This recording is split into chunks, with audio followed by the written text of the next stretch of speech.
China doesn't see its deserts as empty wastelands. They see a moving enemy capable of suffocating Beijing, Shanghai, and derailing the nation's rise. That is why Beijing is ripping billions of tons of sand from the Taklamakan, not just to plant trees, but to hold the desert back from swallowing critical rails, pipelines, and the stability of China itself. What secret vulnerability did they find in the desert's core, and why does losing control here risk unraveling the entire country? The stakes go far beyond what the official story reveals. China's leaders do not hide their ambitions for the Taklamakan. Official statements frame the Green Great Wall as a model of national progress, a project that on paper serves four sweeping goals. First, the government presents the project as a cornerstone of environmental protection. White papers from the State Council describe the Taklamakan Greenbelt as a key measure to restore fragile ecosystems, halt land degradation, and promote biodiversity. Officials highlight the transformation of barren sand into living forest, positioning the effort as a flagship in China's ecological restoration strategy. Second, sandstorm control takes center stage in state media. Xinhua News Agency and the National People's Congress point to the Greenbelt's role in reducing sandstorm frequency and intensity. In the 1980s and the 1990s, Beijing endured years with over 80 days of severe dust storms. Skies turned yellow, flights were grounded, and hospitals filled with respiratory cases. By 2024, the government claims a 20% nationwide drop in sandstorm days since 2009, crediting the expanding shelter belts for cleaner air in cities and safer conditions for agriculture. Third, the narrative emphasizes improving local livelihoods. Policy documents and press releases describe the project as an engine for rural development. Thousands of jobs have been created in planting, maintenance, and ecotourism. Farmers and herders in Xinjiang receive support to participate in reforestation, while new economic opportunities are promoted through ecological tourism and the cultivation of medicinal plants.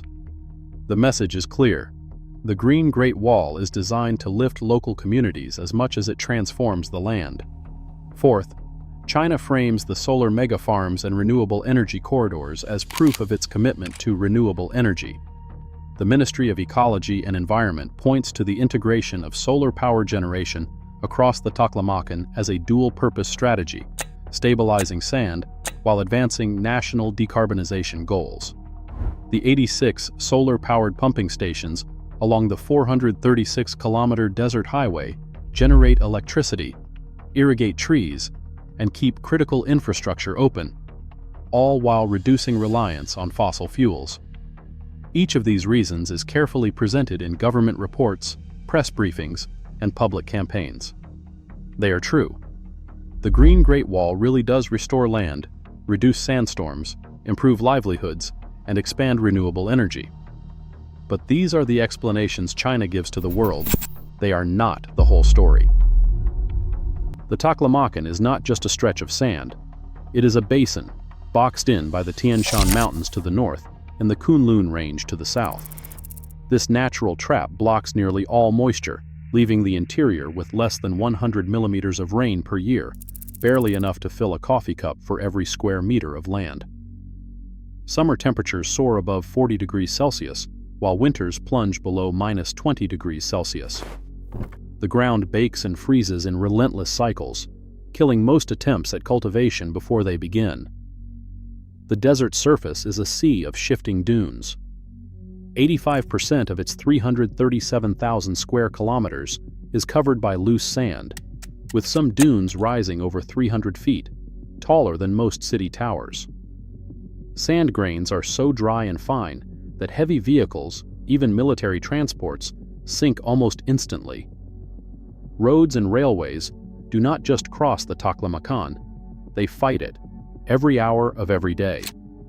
Dust storms are a constant threat. They form with little warning, driven by fierce winds that sweep down from the mountains and whip the sand into choking walls. These storms can last for days, darkening skies and burying everything in their path. In the 1980s and the 1990s, this dust reached Beijing, turning the capital's air into a hazard zone and forcing millions indoors. But the problem is not limited to the air. The desert itself moves.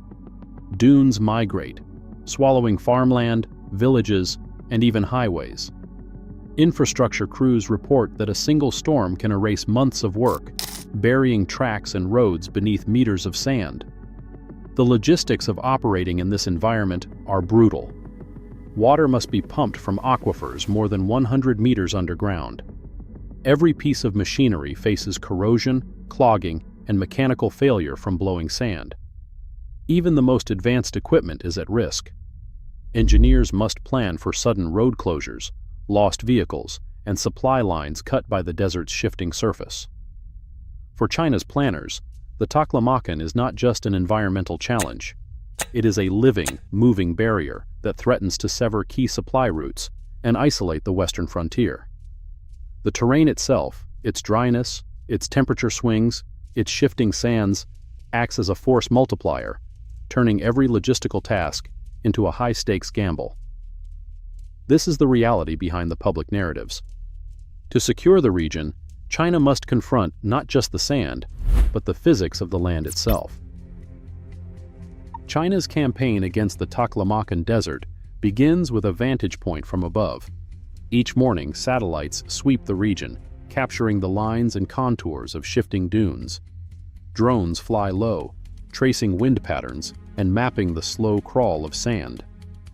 These eyes in the sky feed a constant stream of data to engineers and field crews, pinpointing where the desert is most likely to break through. No other country invests in daily, high-resolution dune tracking at this scale. In Xinjiang, this digital surveillance is not just about observation, it is the first act of control. Once the target zones are identified, the work moves to the ground. Teams of workers, often local farmers or herders, arrive at dawn. They carry bundles of straw, wheat, or rice stalks harvested from distant fields. With methodical precision, they stake the straw into the sand, building a vast grid of 20 by 20-foot squares. Each square forms a miniature fortress, breaking the wind and trapping moisture. From above, the desert transforms into an engineered chessboard, stretching for kilometers in every direction. This checkerboard is more than a visual pattern. It is a frontline defense, slowing the advance of dunes and buying time for life to take hold. Inside these protected cells, the next phase begins. Workers plant millions of seedlings, saxaul, desert poplar, and red willow. Each species is chosen for a specific reason. Saxaul roots reach deep for scarce water and bind the sand. Desert poplar grows tall, shielding the ground from sun and wind.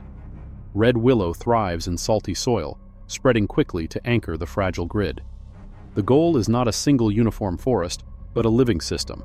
Each square a microclimate, each species a specialist in survival. Remote sensing confirms the impact. Satellite images show that areas covered by straw grids and mixed plantings gain vegetation and lose bare sand.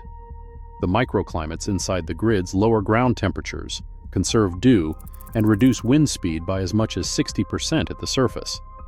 Seedling survival rates double compared to open sand, but the system is not permanent. Straw decays in 2 to 3 years, demanding constant maintenance. If the grid is breached or left untended, the sand resumes its march. This dependence on fixed patterns creates both strength and vulnerability, a reality that shapes every decision in the field. Along the 436-kilometer-long Taklamakan Desert Highway, a network of 86 solar-powered pumping stations forms the backbone of China's desert defense. Each station draws groundwater from depths exceeding 100 meters, lifting it to the surface with energy captured from solar arrays that stretch across the sand. This system supports more than 200,000 trees, irrigating a living barrier that shields the highway from advancing dunes. The engineering challenge is relentless. Groundwater must be delivered with absolute precision. Too little, and seedlings wither. Too much, and the fragile soil erodes. The pumps operate in a narrow window, calibrated to the shifting demands of season and weather. Failures are not theoretical. If solar panels are buried by sand or a pump stalls for more than one day, the chain reaction is immediate. irrigation halts, roots dry out, and the dunes begin to move again. Engineers monitor the system constantly. Real-time data from pressure sensors, flow meters, and weather stations is relayed to control centers in Korla and Hotan. Each morning, maintenance teams set out along the corridor, clearing sand from panels and checking for leaks in the irrigation lines. The stakes are clear. If the pumps stop, the trees die, and the desert reclaims the road. Beyond the photovoltaic fields, China has deployed advanced concentrated solar power towers. These installations use mirrors to focus sunlight on molten salt, heating it to 540 degrees Celsius. The thermal energy is stored and released at night, keeping the pumps running even after sunset. Few nations have mastered this technology at scale. Here, it is not a showcase. It is a necessity. This fusion of renewable power and hydraulic engineering is more than a technical feat. It is the lifeline that holds the Taklamakan at bay, a system designed to operate around the clock, immune to the cycles of day and night. Without it, the desert would cut the region in two. With it, China maintains a fragile but vital corridor through the heart of its western frontier. Policy advisors in Beijing use a phrase that rarely appears in public reports: the desert first strike problem. The idea is simple, but the danger it describes is absolute. In the Taklamakan, risk is not gradual. It is sudden, and it is total. The system China has built, straw grids, solar-powered pumps, living shelter belts, can be undone by a single event that arrives without warning. A megastorm, a year of drought, or a new disease can erase decades of progress in a matter of weeks. The precedent is carved into the region's history: more than 1 billion poplar trees lost to disease in a single outbreak. It was not a slow decline. Forests that had taken years to establish collapsed in a single season. Where there had been green, only drifting sand remained. This vulnerability is not theoretical. The entire defense against the desert depends on a network of interlocking systems, each with its own point of failure. If the solar-powered pumps stop, irrigation halts. If the groundwater drops too far, roots dry out. If a new blight takes hold, monocultures die off in waves. The checkerboard grids, so effective at stabilizing sand, are only as strong as their weakest link. Decay or neglect in one section can let the wind in, and the dunes begin to move again. Satellite data and field surveys confirm the pattern. When maintenance lapses or water runs out, vegetation loss accelerates, and sand resumes its march. The lesson from the poplar die-off hangs over every planning session. It is not enough to build a barrier once. The system must be maintained, monitored, and adapted constantly. The real fear is not a slow, visible decline, but a sudden cascade, a tipping point where the desert, unchecked, can overwhelm everything in its path. For China's strategists, this is the knife edge they walk, knowing that a single failure can trigger a chain reaction, turning the Taklamakan silence into a force that strikes first and without warning. A sandstorm begins far to the west, where cold air from the Tian Shan collides with warm currents off the desert floor. Meteorological stations register wind speeds topping 100 kilometers per hour. Within hours, a wall of dust hundreds of kilometers wide rises and pushes east, darkening the horizon. The storm's leading edge slams into the first line of straw checkerboards, those 20 by 20 foot grids designed to break the wind and hold the sand. For a while, the system holds. Wind speed drops by half at ground level, and sediment piles up inside the grids. But the storm intensifies. Grids near the epicenter start to fail. Straw barriers collapse under the weight of drifting sand. The wind, now funneled through new gaps, scours away the protective surface. Dunes begin to move again, crawling over the buried checkerboards and swallowing young trees. The next link in the chain is the solar infrastructure. As sand piles up, photovoltaic panels lose efficiency. Within hours, some are completely buried. The 86 pumping stations along the Taklamakan highway lose power one by one. Without electricity, groundwater cannot be lifted. Drip irrigation stops. The trees, over 200,000 of them, are left exposed. Roots dry out. In less than a week, entire shelter belts wither. With no living barrier, the dunes advance onto the highway. Maintenance crews scramble to clear sand, but the volume is overwhelming. Road closures cascade, first for hours, then for days. Railways and pipelines, engineered to withstand meter-deep sand, buckle under the new weight. Shipments of oil, gas, and freight grind to a halt. As the storm moves east, dust fills the skies over Beijing. Air quality indices spike to hazardous levels. Hospitals report a surge in respiratory cases. Flights are grounded. The city's logistics network, already strained, slows to a crawl. The economic shockwave spreads outward.